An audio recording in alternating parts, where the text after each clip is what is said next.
ጤና ይስጥልን እንዴት ውላችኋል ተመልካቾች የኢትዮጵያ ቴሌቪዥን ነው 6 ሰዓት ሆኗል ዜና ኢትዮጵያ ተጀምሯል አስቀድመን አበይት ጉዳዮቻችንን እናስቀድማለን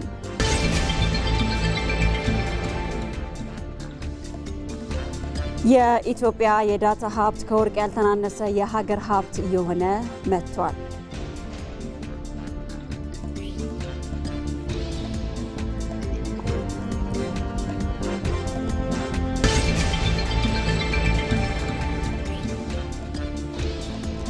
የኢትዮጵያ መገናኛ ብዙሃን ባለስልጣን የሚዲያ ሬጉሌተሪ ስርዓትን ለማጠናከር የሚያስችል የመግባቢያ ሰነድ ተፈራረመ።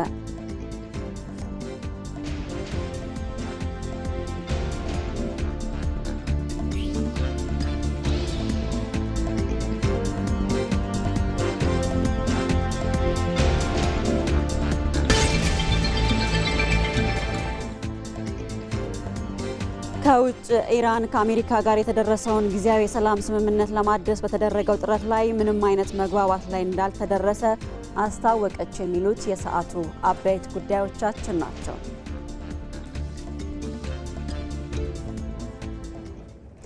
ዜና ኢትዮጵያን እየመራው ነጻነት ፍቅሩ አብሬያችሁ ቆይታ አደርጋለሁ። አብራችሁን ቆዩ። ቀዳሚ ወዳደረግነው ጉዳይ እናልፋለን። የኢትዮጵያ መገናኛ ብዙሃን ባለስልጣን ከ16 ተቋማት ጋር የሚዲያ ሬጉሌተሪ ስርዓትን ለማጠናከር የሚያስችል የመግባቢያ ሰነድ ተፈራረመ። ስምምነቱ ባለስልጣኑ በሀገር ውስጥ ያሉ 329 ሚዲያዎችን በብቃት ለመከታተልና ድጋፍ ለመስጠት የሚያስችል ነው።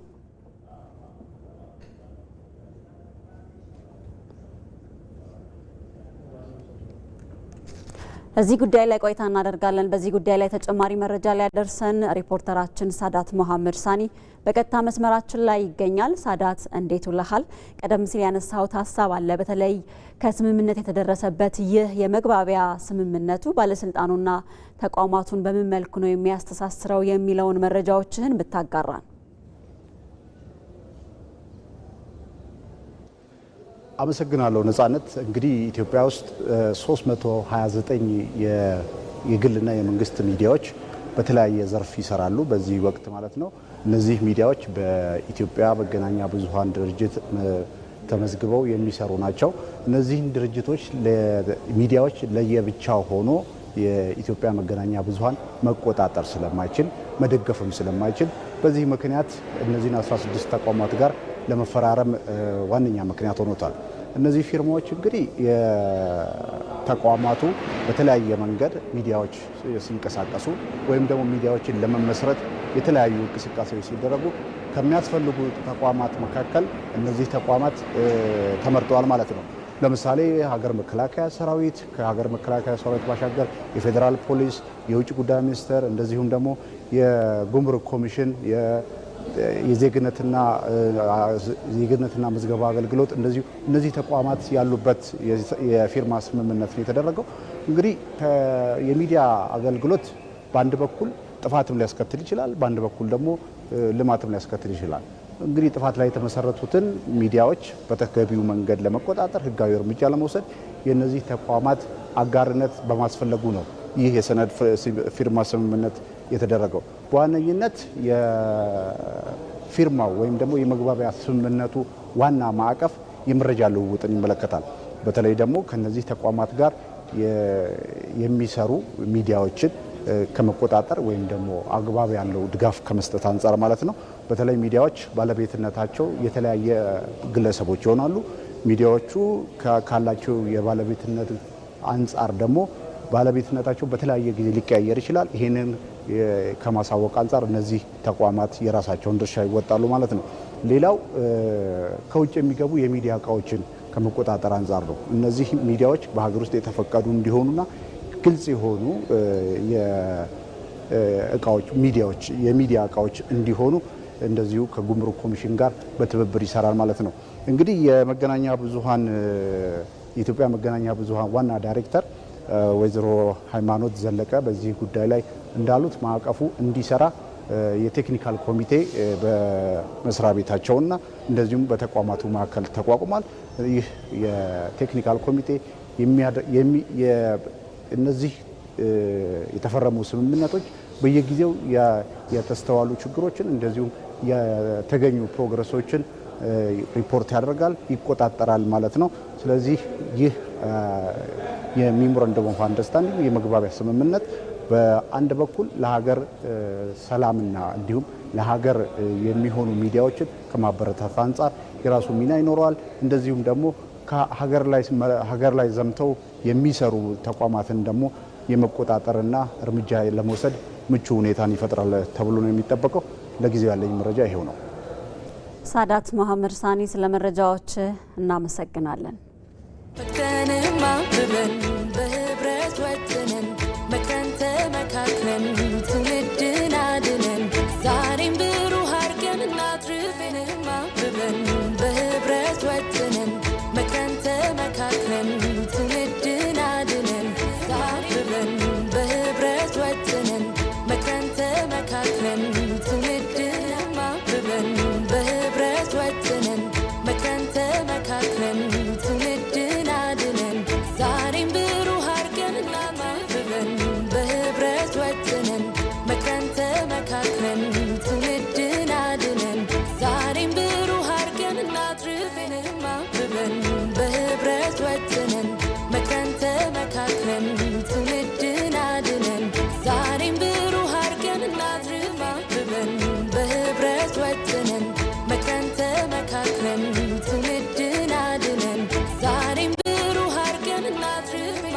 ብበን በህብረት ወጥነን መከንተ መካከለን ትውልድን አድነን ዛሬም ብሩህ አድርገን እናትርማ ብበን በህብረት ወጥነን መከንተ መካከለን ትውልድን አድነን ዛሬም ብሩህ አድርገን እናትርፈንማ ብበን በህብረት ወጥነን መከንተ መካከለን ትውልድን አድነን ዛሬም ብሩህ አድርገን እናትርፈንማ ብበን በህብረት ወጥነን መከንተ መካከለን ትውልድን አድነን ዛሬም ብሩህ አድርገን እናትርማ ብበን በህብረት ወጥነን መከንተ መካከለን ትውልድን አድነን ዛሬም ብሩህ አድርገን እናትርፈንማ ብበን በህብረት ወጥነን መከንተ መካከለን ትውልድን አድነን ዛሬም ብሩህ አድርገን እናትርፈንማ ብበን በህብረት ወጥነን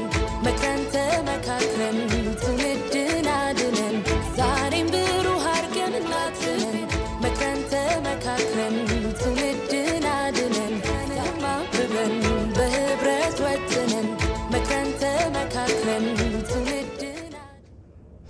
ምክክርን ወደ ተመለከቱ ዜናዎቻችን እናልፋለን። ኢትዮጵያውያን ለዘመናት የዘለቀውን የልዩነትና ያለመግባባት ታሪክ በመሻር የጋራ ዕጣ ፈንታቸውን በውይይትና በሰለጠነ መንገድ ለመወሰን በአንድ የምክክር ጠረጴዛ ዙሪያ ተሰባስበዋል።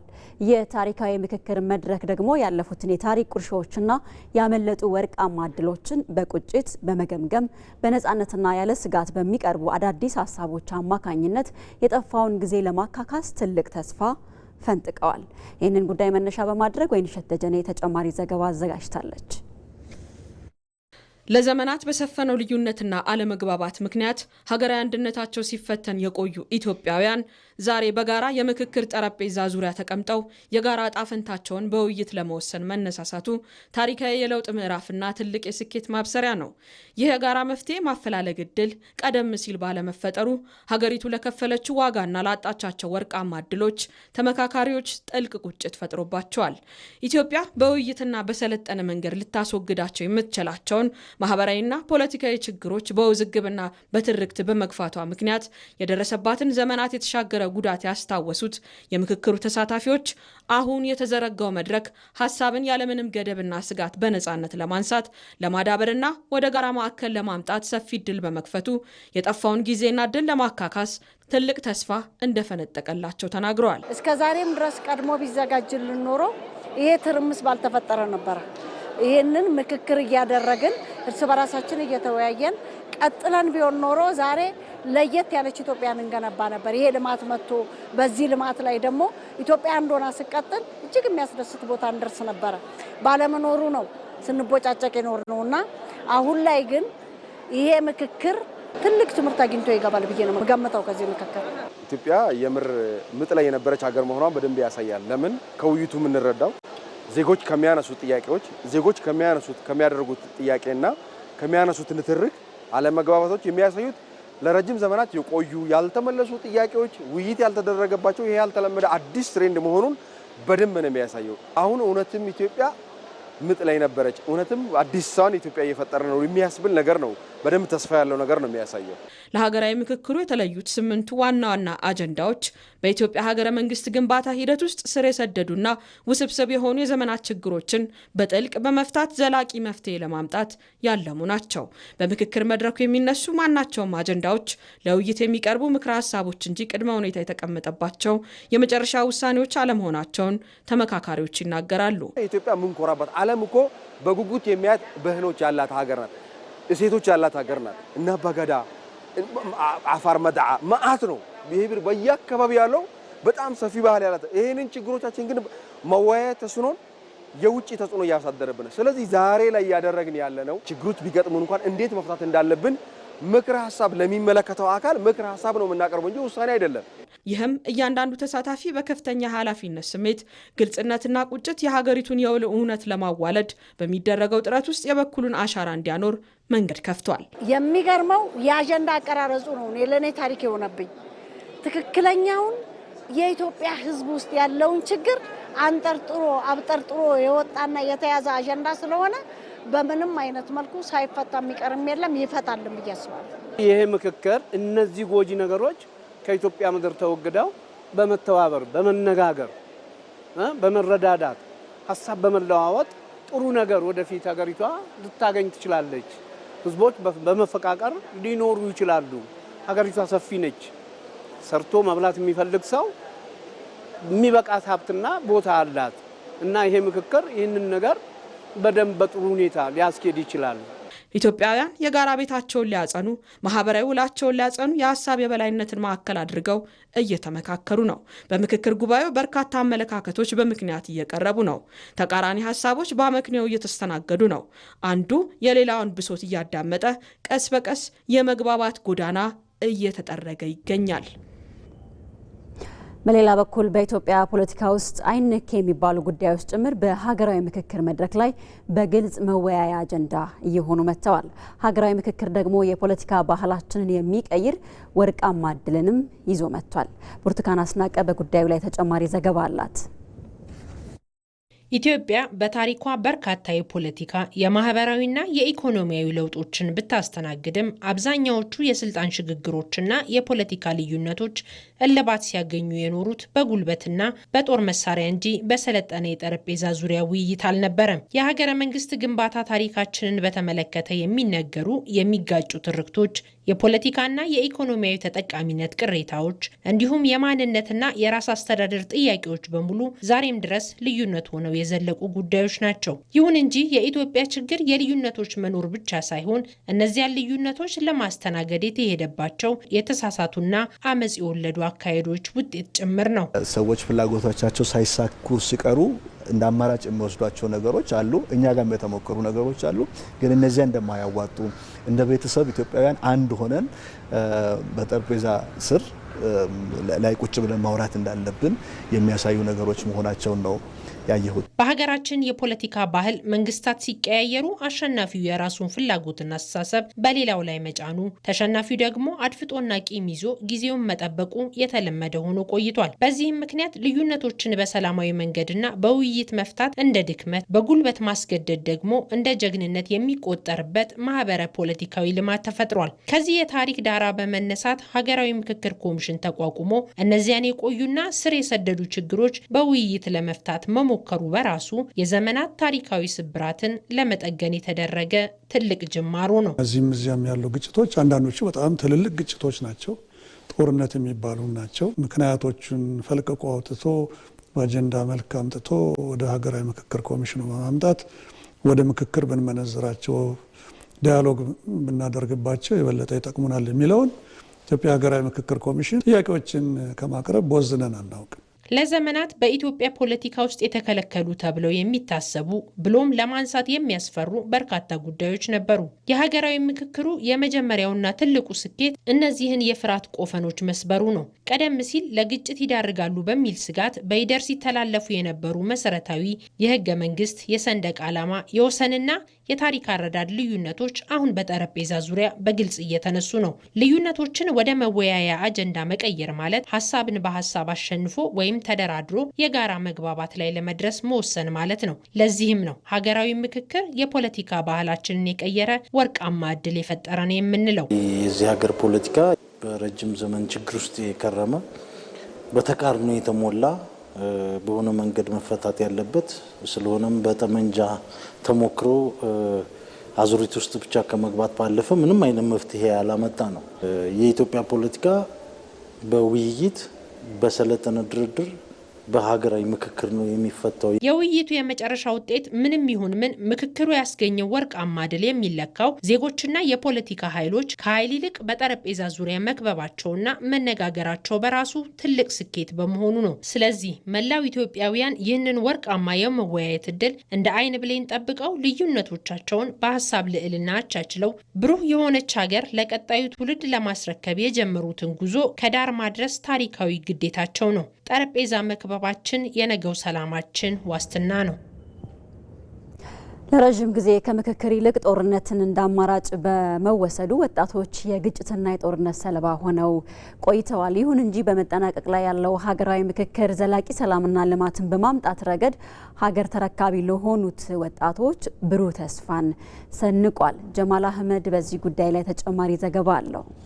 ህብረ ብሔራዊነትንና ብዝሃ ማንነትን የምታስተናግደው ኢትዮጵያ ክፏን በሚመኙ የውጭና የውስጥ ጠላቶቿ ምክንያት ልጆቿ የሀሳብ የበላይነትን ወደ ጎን በመተው ችግሮቻቸውን በኃይልና በጦርነት ለመፍታት ጥረት ሲያደርጉ ቆይተዋል። ይህም በሀገራችን ውስብስብ ችግሮች እንዲስፋፉ ከማድረጉም በላይ ከጋራ ትርክት ይልቅ የኔ ብቻ ይሁን ወደሚል ጠባብ አስተሳሰብ ብዙዎችን ጎትቷል። ይሁንና ኢትዮጵያ በቁርጥ ቀን ልጆቿ እያደረገችው ያለው ሀገራዊ ምክክር ትልቅ ተስፋ ተጥሎበታል። የአሶሳ ከተማ ወጣቶችም ከምክክሩ ብዙ ይጠብቃሉ።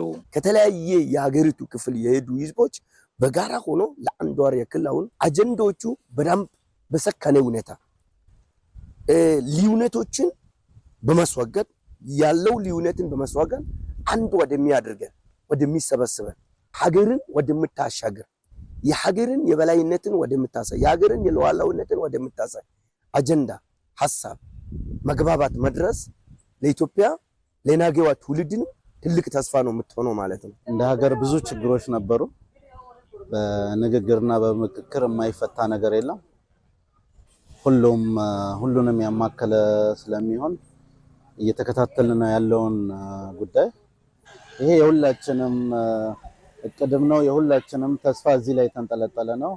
በምክክርና በሀሳብ የበላይነት የምትገነባው አዲሲቷ ኢትዮጵያ በተለይ ለወጣቶች ብሩህ ተስፋን ሰንቃለች። ሀገራዊ ምክክሩ ለሀገራችን ትልቅ እድል ይፈጥራል። ሰላም፣ ፍቅርና መተሳሰብን ለማጠናከርም ያስችላል። ሰርተን ራሳችንንና ሀገራችንን እንድንለውጥ ሀገራዊ ምክክሩ ትልቅ እድል ይፈጥራል። ባለማመካከራችን ወጣቶቻችን ለስደት ወጣቶቻችን ላላስፈለጊ የጉልበት ብዝበዛ ላላስፈለጊ ሞት ሆኗል። አሁን ግን ኢትዮጵያ ስትመክር ለዚህ ወጣት እጅግ ጠቃሚ ነው ብለን እናስባለን። ያለውን አቅም ያለውን እውቀት ያለውን ፖቴንሻል ሀገሪቱ እንድትገነባ ያደርጋል። ከዚህ ምክክር በኋላ ለኛ ወጣቶች ሰላም የሚሰፍንበት መፍትሄ የሚያገኙበት ምዕራፍ ነው የሚል እምነት አለ። ወጣቱም ድምጹን እያሰማ ነው በፕሮግራሙ ላይ እየተካፈለ። ስለዚህ ተስፋ አለው ኢንሻአላህ። በመገባደድ ላይ የሚገኘው ታላቁ ሀገራዊ ምክክር የዜጎችን አንድነት፣ ህብረ ብሔራዊነትና ሀገር ወዳድነት ስሜት ወደ ላቀ ደረጃ በማሳደግ ኢትዮጵያን ወደ ተምሳሌት ሀገር እንደሚያሸጋግራት ትልቅ ተስፋ ተጥሎበታል። ይህ የኢትዮጵያ ቴሌቪዥን ነው። ዜና ኢትዮጵያ ላይ ትገኛላችሁ ተመልካቾች። ከምክክር ጉዳዮቻችን አለፍ ብለን ደግሞ ኢትዮጵያ የነበረባትን የውጭ ጥገኝነት ለመቀነስ ዘመናዊ የመረጃ ማዕከላትን በመገንባት የዳታ ሉዓላዊነቷን ለማረጋገጥ እየሰራች ትገኛለች። ዘላቂ ሀገራዊ እድገትን ለማረጋገጥ የቴክኖሎጂ ነጻነት ወሳኝ በመሆኑ ኢትዮጵያ በዚሁ ዘርፍ የጀመረችው እንቅስቃሴ አዲስ ምዕራፍ ላይ ደርሷል። አለም ይልፉ ተጨማሪ ዘገባ አላት። በዓለም አቀፍ ደረጃ የመረጃ ደህንነትና ዳታን በራስ አቅም ማደራጀት የሀገራትን ሉዓላዊነት ከሚወስኑ ጉዳዮች የሆነበት ጊዜ ላይ እንገኛለን። በርካታ ሀገራት ስትራቴጂያዊ መረጃዎቻቸውን ከሳይበር ምህዳር ስጋቶች ለመጠበቅ በከፍተኛ በጀትና የቴክኖሎጂ አቅም እየተንቀሳቀሱ ባሉበት በዚህ ወቅት ቀደም ሲል በኢትዮጵያ ለዘርፉ የሚገባው ትኩረት ሳይሰጥ መቆየቱ ሀገሪቱን ለከፍተኛ የሳይበር ጥቃት፣ ለውጭ አካላት የመረጃ ጥገኝነት እንዲሁም ለስስ የመንግስትና የዜጎች መረጃዎች መሽሎክ ዳርጓት ቆይቷል። ከለውጡ በፊት በነበሩ መንግስታት ትኩረት ያልተሰጠው ጉዳይ በመሆኑ በአጠቃላይ የስታቲስቲክስን ፋይናንስ የማድረግ ጉዳይ በውጭ አካላት ላይ ጥገኛ የነበረና በዛ ሂደት ውስጥም ከፍተኛ የሆነ ጥገኝነት የነበረበት ነው። በሚፈለገው ደረጃ ባለመሆኑ በየጊዜው ከጊዜው ጋር ተራምዶ በሚፈለገው አግባብ የዘመነና የተሟላ የሆነ መረጃ መስጠትን የሚያስችል አቅም ተፈጥሮ ነበር ማለት አይቻልም። ከዛም ባለፈ ያው የመንግስታት ሲለዋወጡ መንግስታት ለመረጃና ለማስረጃ የሚሰጡት ትኩረትም ራሱን የቻለ የሆነ አስተዋጽኦ ያደርጋል። ከዛ አንጻር ክፍተቶች ነበሩ ማለት ነው። ከሀገራዊ ለውጡ ማግስት ጀምሮ ግን ለዘርፉ የተሰጠው ከፍተኛ ትኩረት የዳታ ሉዓላዊነትን ለማረጋገጥ የሚደረገውን ጉዞ አዲስ ምዕራፍ አላብሶታል። ሀገራዊ አቅምን በመገንባት ዘመናዊ የመረጃ ማዕከላትን በመገንባትና የመረጃ ደህንነት ፖሊሲዎችን በላቀ ደረጃ በመተግበር የዜጎችንና የመንግስትን መረጃ ደህንነቱ በተጠበቀ መልኩ ለማስቀመጥ ከፍተኛ ውጤት እየተመዘገበ ይገኛል። የመረጃ ሉዓላዊነታችንና መረጃን የማመንጨት አቅማችንን ማሳደግ ልዩ ሀገራዊ ትኩረት የተሰጠው ነው። ያንን ማዕከል አድርጎ በኢትዮጵያ ስታቲስቲካል ልማት ፕሮግራም አማካኝነት የስታቲስቲክስ ስርዓታችን ከየት ተነስቶ ወዴት እንደሚሄድ ግልጽ ማዕቀፍ የተፈጠረበትና በየጊዜው ደግሞ ይሄ ፕሮግራም እየተሻሻለ አዳዲስ እያደጉ ያሉ የመረጃ ማመንጨት አቅሞችንና የመረጃ ሉዓላዊነታችንን የሚያረጋግጡ እርምጃዎችን እየተወሰዱ ይገኛል ማለት ነው። እንዲሁም ደግሞ ዘመኑ እየፈጠራቸው ያሉ የመረጃ ምንጮች በተለይ የሞባይል ዴታ፣ የጂኦስፓሻል መረጃዎች ከዲጂታል ኢኮኖሚ የምናገኛቸውን መረጃዎች ማዕከል ባደረገ አግባብ የመረጃ ልማት ስራ እየተከናወነ ይገኛል ማለት ነው። ለዚህም ከምንጊዜውም በላይ መንግስታችን ከፍተኛ የሆነ ኢንቨስትመንት እያከናወነ ይገኛል። የዳታ ሉዓላዊነትን ማረጋገጥ ለሀገራዊ ፖሊሲ ቀረጻ ብሎም የዜጎችንና የመንግስትን መረጃ ደህንነቱ በተጠበቀ መልኩ ለማስቀመጥ ከፍተኛ ጠቀሜታ አለው። የቴክኖሎጂና የዳታ ነጻነት ሳይኖር ዘላቂ ሀገራዊ እድገትን ማረጋገጥ አዳጋች እየሆነ መጥቷል። ዳታን ከሌሎች አካላት ሙሉ በሙሉ በመግዛት የፖሊሲና የመረጃ ሉዓላዊነትን ማረጋገጥ አይቻልም። በዚህም ምክንያት ኢትዮጵያ በራሷ አቅም ትልቅ ደረጃ ለመድረስ የወጠነችውን ግብ ለማሳካት እየሰራችና አሁን ላይም አበረታች ስኬቶች እየተመዘገቡ ይገኛሉ። ዳታ ሸምቶ ወይም ዳታ ተውሶ የፖሊሲ ሉዓላዊነትን ማረጋገጥ አይቻልም። ለማንኛውም ፖሊሲ ዋነኛው ግብዓት ዳታ ስለሆነ ስላለ ብቻ ሸምተን ወይም ስላገኘን ብቻ ተውሰን ፖሊሲን ብንቀርጽ ያ ፖሊሲ በተሟላ መንገድ የእኛን መሻት፣ የእኛን ፍላጎት፣ የእኛን ትልም ሊያሳካ የሚችል ነው ብሎ መውሰድ ያስቸግራል። ስለዚህም የራስን ዳታ በተለያየ ዳታ ሶርስ ማሰባሰብ፣ ማከማቸት፣ አናላይዝ ማድረግ መቻል ለፖሊሲ ሉዓላዊነት እንደ ትልቅ ግብዓት ይወሰዳል። ዛሬ የስታቲስቲክስ አገልግሎት በሳተላይት በድሮን ፊዚካሊ የላካቸውን ሰዎች እና የጂኦስፓሻል መረጃ ተጠቅሞ የእኛን ግብርና፣ የእኛን ጤና፣ የእኛን አጠቃላይ የማድረግ አቅም የለካበት መንገድ ለመላው ኢትዮጵያውያን እንደ ታላቅ ድል ሊወሰድ ይገባዋል። የመረጃና የዳታ ሉዓላዊነት ለሀገር ደህንነት፣ ለኢኮኖሚ እድገትና ለቴክኖሎጂ ነጻነት መሰረት በመሆኑ በዘርፉ የተጀመሩ የልማትና የደህንነት ስራዎች ተጠናክረው እንደሚቀጥሉ እስካሁን የተገኙት ውጤቶች አመላካች ናቸው። የኢትዮጵያ የወርቅ ኤክስፖርት ወደ ቢሊዮን ዶላር እንዳደገ ሁሉ ዛሬ ላይ ዳታም ከወርቅ ያልተናነሰ የሀገር ሀብት ሆኗል። ከባህላዊ አሰራር ወደ ሃይፓድ፣ ጂፒኤስ እና አርቲፊሻል ኢንተለጀንስ ያደገው የኢትዮጵያ ስታቲስቲክስ አገልግሎት በሺዎች የሚቆጠሩ መረጃ ሰብሳቢዎችን በዘመናዊ ቴክኖሎጂ በማሰማራት የኢትዮጵያን ግብርና፣ ጤናና አጠቃላይ የልማት አቅም የሚለካበትን ሳይንሳዊ መንገድ ቀምሯል። በጥቂት በተለይ በበለጸጉ ሀገራት ብቻ የሚታየው ዘመናዊ የመረጃ አያያዝ ዛሬ ላይ ታዲያ በኢትዮጵያ ምድር እንዴት እውን ሊሆን ቻለ? በዚህ ጉዳይ ላይ ባልደረባችን ወይንሸት ደጀኔ ተጨማሪ ዘገባ አላት። መረጃ ልክ እንደ ወርቅ ውድ ሀገር ሀብት ነው። ጠንካራ ሀገረ መንግስት ለመገንባት የመረጃና የፖሊሲ ሉዓላዊነትን ለማረጋገጥ ደግሞ ዋነኛ መሳሪያ መሆኑ ይታመናል። ከሌሎች አካላት በሚገኝ መረጃ ላይ ሙሉ ለሙሉ መደገፍ የሀገርን የፖሊሲ ነጻነትን የሚያሳጣና ትክክለኛነቱንም የሚያጠራጥር በመሆኑ የራስን መረጃ በሀገር ልጅ መሰብሰብና መተንተን ትልቅ ሀገራዊ ኩራትና ዋስትና ነው። ለዚህም ስኬት የዳታ ምንጮችን ይበልጥ በማብዛትና መረጃዎችን እርስ በርስ በማነጻጸር የጠራና የዘመን የመረጃ ስርዓት መዘርጋት ለሀገር እድገት ወሳኝ ሚና ይጫወታል። ይህን የመረጃ ጥራትና ተደራሽነት በላቀ ደረጃ ለማረጋገጥ በአሁኑ ወቅት የሰው ሰራሽ አስተውሎት ወይንም የኤአይ ቴክኖሎጂን በግልና በመንግስት ተቋማት ውስጥ በጥልቀት መጠቀም እጅግ አስፈላጊ መሆኑን ተመላክቷል። እውነተኛ የኢምፒሪካል ዳታ ብቃት ሊገኝ የሚችለው ደግሞ መረጃ ሰብሳቢዎች ለጉዳዩ ቀረብ ብለው በአካልና በቅርበት ተጨማሪ መረጃዎችንና የጠለቀ ግንዛቤን የሚያስችሉ እንደሆነም ተገልጿል። ኢትዮጵያ የወርቅ ኤክስፖርቷን በጥቂት ሚሊዮኖች ተነስታ ወደ ቢሊዮን ማሳደግ እንደቻለችው ሁሉ ዛሬ ላይ ዳታም ከወርቅ ያልተናነሰ ትልቅ የሀገር ሀብት መሆኑን እየተገነዘበች ትገኛለች። ሀገራችን ዳታን በብዙ ምንጭ መሰብሰብ፣ መተንተንና ለውሳኔ ሰጪ አካላት በጥራትና በፍጥነት ማቅረብ መጀመሯ ደግሞ የታላቅ የማንሰራራት ጉዞ ማሳያ ተደርጎ ተወስዷል። የኢትዮጵያ ስታቲስቲክስ አገልግሎት በሳተላይት፣ በድሮን፣ በአካልና በጂኦስፔሻል መረጃዎችን በመጠቀም የሀገራችንን የግብርና ጤናና አጠቃላይ የማድረግ አቅም የለካበት መንገድ ለመላ ኢትዮጵያውያን ትልቅ ድል ነው። ተቋሙ ላለፉት በርካታ ወራት በሺዎች የሚቆጠሩ ሰራተኞችን አሰማርቶ የሰበሰባቸው ዳታዎችና የተጠቀመባቸው ሳይንሳዊ መንገዶች ለቀጣይ የሀገረ መንግስት ግንባታ ጉልህ ሚናን ይጫወታሉ።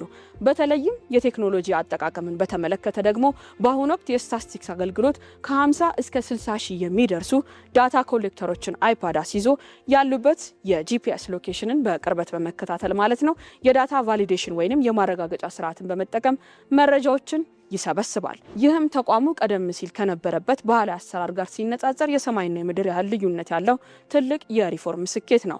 አሁን ባለው ተጨባጭ ሁኔታ እንደ ማቴሪያል ሳይንስ፣ ናኖ ቴክኖሎጂ፣ ባዮቴክኖሎጂና አርቲፊሻል ኢንተለጀንስ ያሉ ቴክኖሎጂዎች ደግሞ አንዱ ከሌላው ሳይነጠሉ እየተቀናጁ ይገኛሉ። በመሆኑም የስታቲስቲክስ አገልግሎት ከ60 እስከ 80 በመቶ በሚደርሰው ስራው ላይ ኤአይን መጠቀም አስገዳጅ መሆኑንና አሁን ላይ ስታቲስቲክስን፣ ግብርናንና ጤናን ከኤአይ ውጪ ማሰብ የማይቻል በት ደረጃ ላይ መደረሱም ተመላክቷል። እያንዳንዱ ተቋም ቴክኖሎጂን በአግባቡ ሲጠቀም የውሳኔ ሁደትን ማሳጠር የሚቻልም ሲሆን ይህም የሀገራችን ብልጽግና በጽኑ መሰረት ላይ መሆኑን የሚያረጋግጥ ነው። በጥቂት በበለጸጉ ሀገራት ብቻ የሚታየውን ድንቅ ዘመናዊ የመረጃ አያያዝ ዘይቤ ዛሬ በሀገራችን ልጆች ማየት መቻላችን ትልቅ ስኬትና ኩራት ነው። ወደ ውጭ ዜና አለፍን። በኢራንና አሜሪካ መካከል በምስራቅ ያለው ጦርነት በዘላቂነት ለማቆም የሚደረገው ጥረት አሁንም በከፍተኛ ውዝግብና አለመግባባት ውስጥ እንደሚገኝ ከፍተኛ የኢራን ምንጮች ገለጹ። ባለፈው ሰኔ ወር ላይ ተደርሶ የነበረውን ጊዜያዊ የተኩስ ማቆም ስምምነት እንደገና ለማጠናከርና ውሉን ለማስፈጸም የሚያስችል የጊዜ ሰሌዳ ለመወሰን በተደረጉ የዲፕሎማሲ ንግግሮች ላይ እስካሁን ምንም አይነት መግባባት አልታየም። ይህም በሁለቱ ሀገራት መካከል ያለውን ልዩነት ያሰፋ ሲሆን ሁኔታውን ወደ ነበረበት ለመመለስ የሚደረጉ ጥረቶችን ከባድ አድርጎታል። የአሜሪካው ፕሬዝዳንት ዶናልድ ትራምፕ በኢራን መሪዎች ላይ አዲስ የቃላት ጥቃት የሰነዘሩ ሲሆን ይህም ለቀጠናው ቀውስ ሰላማዊ መፍትሄ መገኘቱ ተስፋውን የበለጠ አጨልሞታል። ባለፈው ሰኔ ወር የተደረሰው ስምምነት በሁሉም አቅጣጫዎች የወታደራዊ እንቅስቃሴዎች በአስቸኳይና በዘላቂነት እንዲቆሙ የሚደነግግ ቢሆንም እየፈረሰ ይገኛል። ሁለቱ ሀገራት ለስምምነቱ መፍረስ እርስ በርሳቸው የሚካካሱ ሲሆን አሜሪካ ኢራን እጅግ አስፈላጊ የሆነውን የሆርሙዝ ሰርጥ መስመር ክፍት ለማድረግ ገብታ የነበረውን ቃል አላከበረችም ስትል ትከሳለች። በሌላ በኩል ቴሄራን ዋሽንግተን የኢራንን ወደቦችን እገዳ ከማንሳትና የታገዱ የገንዘብ ሀብትን ከመልቀቅ አኳያ የገባችውን ቃል አጥፋለች በማለትም ትሞግታለች።